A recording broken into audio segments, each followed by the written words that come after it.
ഇനി പ്രിയപ്പെട്ട പ്രേക്ഷകരെ, പ്രിയപ്പെട്ട മോഹൻലാൽ ആരാധകരെ, നിങ്ങൾക്ക് വേണ്ടിയുള്ള വാർത്തയാണ്. അങ്ങനെ ലാലേട്ടൻ 500 കോടി ക്ലബിൽ കയറിയിരിക്കുകയാണ്.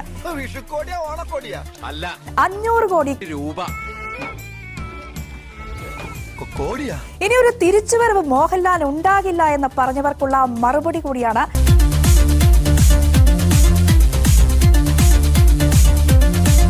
എമ്പുരാന്റെ റിലീസിന് ശേഷം ബോക്സ് ഓഫീസിൽ മോഹൻലാൽ വൻ തിരിച്ചുവരവ് നടത്തിയതിന്റെ ആഹ്ലാദത്തിലാണ് ആരാധകർ. ആരാധകരുടെ സന്തോഷം 10 മടങ്ങ് വർദ്ധിപ്പിച്ചാണ് റീ റിലീസ് ചിത്രമായ ചോട്ടാ മുംബൈ ഏകദേശം 2 കോടി രൂപയോളം നേടിയത്.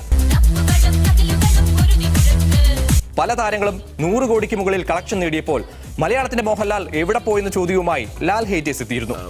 അതന്നത്തെ ചോരത്തിളപ്പിന് ഇപ്പൊ എന്ത് ചോര തണുത്തു പോയാ? തണുത്ത് മരവിച്ചു എന്ന് പറയുന്നതാവും ശരി. ഈ ചോദ്യത്തിനുള്ള മറുപടിയായാണ് 500 കോടി എന്ന അപൂർവ നേട്ടം മോഹൻലാൽ സ്വന്തമാക്കിയിരിക്കുന്നത്. മോഹൻലാലിന്റെ എമ്പുരാനാകെ 263.3 കോടി രൂപയാണ് നേടിയത്. മോഹൻലാൽ നായകനായ തുടരുമാകട്ടെ 233 കോടിയാണ് ആകെ ഗ്രോസായി നേടിയിരിക്കുന്നത്.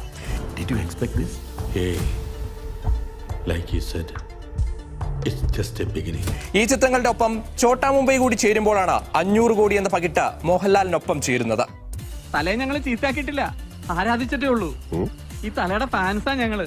മോഹൻലാലിന്റെ തിരിച്ചുവരവിന് കാരണമായ തുടരും കേരള ബോക്സ് ഓഫീസിൽ നിന്നും 100 കോടി സ്വന്തമാക്കി. പക്ഷെ ഒരു കാര്യം എനിക്ക് പ്രത്യേകിച്ച് പറയാനുള്ളത്, നമ്മുടെ ഭാഗത്തുനിന്ന് അങ്ങനെ ഒന്നും ഉണ്ടാവില്ല. പക്ഷേ നമ്മളെ ചൊറിയാൻ വന്നാൽ നമ്മൾ ഏറി മാന്തും.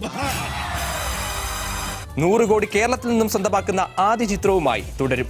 ആഗോളതലത്തിൽ തുടരും സിനിമയുടെ തിയേറ്റർ ഷെയർ 98 കോടി രൂപയാണ്. പറഞ്ഞ പോലെ ഇവിടെ തന്നെ കാണുമല്ലോ.